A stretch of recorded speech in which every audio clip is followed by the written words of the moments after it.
Well then folks, quick warning, I've just heard Alec Baldwin has just arrived in the UK and apparently he's going to start shooting soon, so watch out.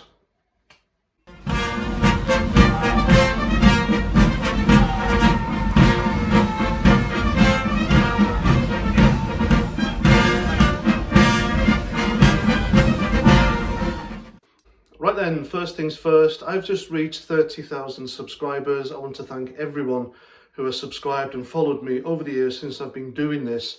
Even on my other channel, I ended up with 41,700 before I got rid of it. You know the reason I did that, but we're on our way again. We're on our way to victory and free speech and getting my voice and your comments out there. So we've reached 30,000 subs again. We'll reach 40 in no time, I'm sure. You wouldn't think so looking at the viewing figures of my channel, because I'm averaging like 5,000-6,000 views, but that's what happens when you go against the grain, where you talk about things YouTube and the lefty dominated social media platforms don't want you to. So there we go. I'm happy. I want your subs. I want your likes. If you want to support my channel, fine. Links down below. There are people online who don't like me doing this. They don't want me on here.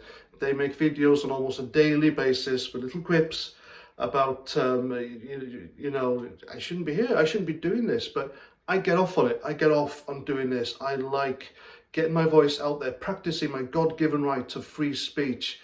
You lot, my lovely subscribers, my channel is nothing without you, nothing. I wouldn't be this, there would be no Paz 49 anymore. I wouldn't continue telling you things as it is, talking sense, if it wasn't for you. So there we go. They want to stop me. They want to stop you. Don't let them. Laugh at them. Just share everything. Start your own YouTube channel. Do what I do. Do what Simon Sideways does. Rotten Politics. Angry Bootneck. Just, they cut one head off, another one's in its place. And I am proud to have helped other YouTubers be successful as they are. So let's just keep going, folks, and thank you very much. Are you a good Freemason? What's it like being a Freemason?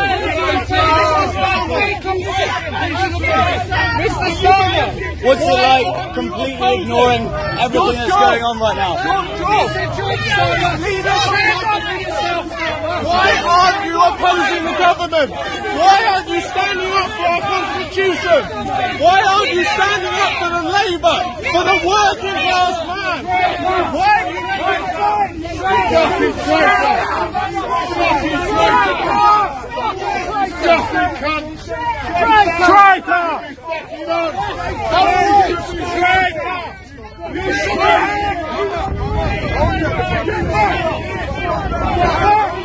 move out of the way! Get back! Move out of the way! Get back! Keep back out of the way! Out of the way! You know what it's doing. Out of the way! Protect your people! Get back! Protect your people!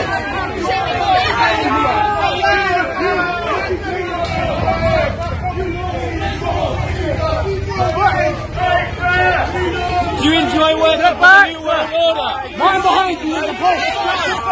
Get back! Get back! Keep moving! Stay back! Stay back!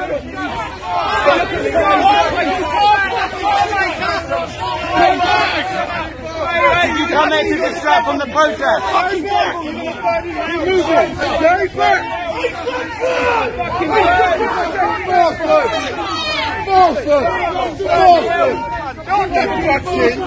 Right then, what you saw there was Labour leader Keir Starmer being followed around by a crowd, protected by police and David Lammy, weirdly. The police were protecting them too, and David Lammy was protecting Keir Starmer while they were walking around in rings. What else can you do when there's a big massive crowd after you and shouting stuff? But I am glad no one got hurt. I'm glad it didn't escalate into violence. No doubt if Keir Starmer was a Tory, Conservative, UKIP, anything that's patriotic and nationalistic here in the UK, then no doubt every Antifa, Black Lives Matter, Momentum, left-wing student would have crawled out of their rocks, under the stones, the dark hidey holes, the dank, disgusting places where these people live and do whatever they do. and they'd have pelted them with milkshake and fish, as they have done, and fists would have been flying, there'd have been a full-scale riot, and all the shitty things that the lefties do. But it didn't happen to him. Once you start with violence, you lose the argument, in my opinion. Saying that, I am glad to see people like Keir Starmer being held to account publicly, and shamefully he's being named and shamed. Boris Johnson named and shamed him because he was the Director of Public Prosecutions, DPP, around the time that Jimmy Savile was brought in for questioning over the allegations of the disgusting shit he did, allegedly, and it did nothing, absolutely nothing. You see, Boris Johnson brought up the Savile thing because the buck stops with him, all right? He's the Prime Minister, and the Houses of Parliament, everyone, were baying for his blood during question time. And they said, well, you know, that you had the parties in Downing Street, the buck stops with you. And I believe, from what I saw, that Boris Johnson brought up Savile during question time because the buck stops with Keir Starmer. You see, Director of Public Prosecutions, Keir Starmer, around the same time as the Jimmy Savile thing, the investigation was going on, he is, or he was, that position is the third highest prosecutor in the British English justice system, behind the Attorney General and Solicitor General. So the buck did stop with Keir Starmer when it came to Jimmy Savile being investigated, and I think that is the point that Boris Johnson was trying to make in Parliament. And yes, Twitter, the mainstream media and other MPs are saying, oh, we had nothing to do with letting Jimmy Savile go. But if you look at the job requirements of the Director of Public Prosecutions, and yes, I am reading this, the CPS, the Crown Prosecution Service head, he is responsible, personally responsible, for its 7,000 staff and 800,000 prosecutions undertaken by it every year. So there we go. He did have personal responsibility when it came to his job title. So Boris Johnson was right to throw that at Keir Starmer because the buck stopped with Keir Starmer. Jimmy Savile went on, allegedly, to carry on doing his disgusting crimes with whatever the hell he is meant to have done. So, tit for tat, that's all it is. And of course, Twitter, mainstream media and all the lefties, they all want Keir Starmer elected should there be a next general election. They don't want the Conservatives, they don't want Boris Johnson, Rishi Sunak, etc. Even though the Conservatives in Parliament now, they're not real Conservatives, are they? I mean, more tax, and they want to hit us with green climate change rubbish. Of course, that's not how a Conservative party, a traditional Conservative party, has behaved over the years, but they are more like a mix of socialist greens, and I don't want these people representing me. And to be honest with you, the lefties, they've been normalising political abuse, political hatred for years. Angela Rayner, not long ago, stood up and called the Tories Tory scum. She called them scum. And not long afterwards, a Tory MP was murdered. If it was directly because of that, who knows? We don't know. But, you know, the lefties have been... You can see them online on the little channels. They direct hate. They want people dead. They want Conservative wives and daughters dead.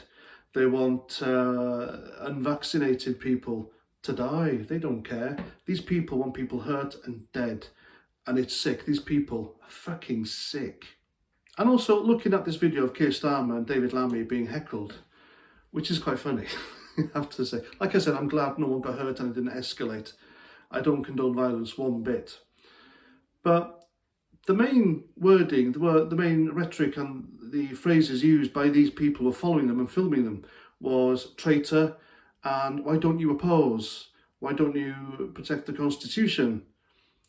Only once or twice did you hear Savile being mentioned there, following Keir Starmer around, which makes me think these people following Keir Starmer, I mean, they look like disgruntled Labour supporters to me.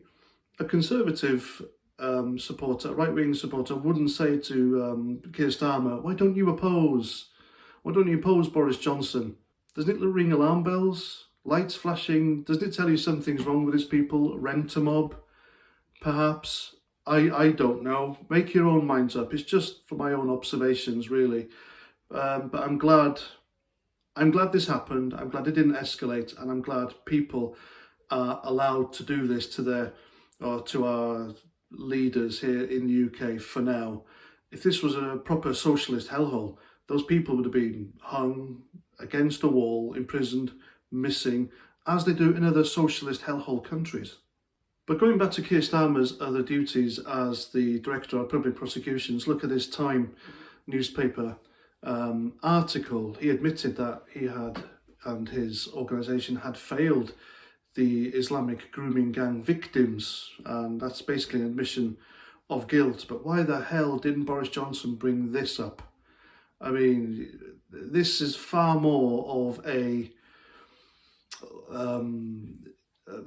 target-hitting missile, that would have hit him really hard and make voters sit up and notice and bring this grooming gang scandal even more to the fore of public opinion, because more people need to know about this. It shouldn't just be Tommy Robinson out there shining a light at this. It should be everything, the authorities, the mainstream media, social media, Twitter. No, Twitter protects people like that.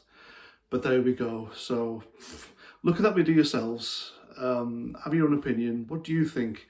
Were these really disgruntled Conservative voters, or were they a renter mob used to make Keir Starmer look like a victim and yet another stick to beat the so-called Tories with?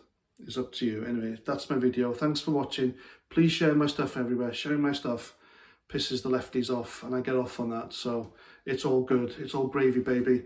Until next video, comment, share, subscribe, and Roger Trout.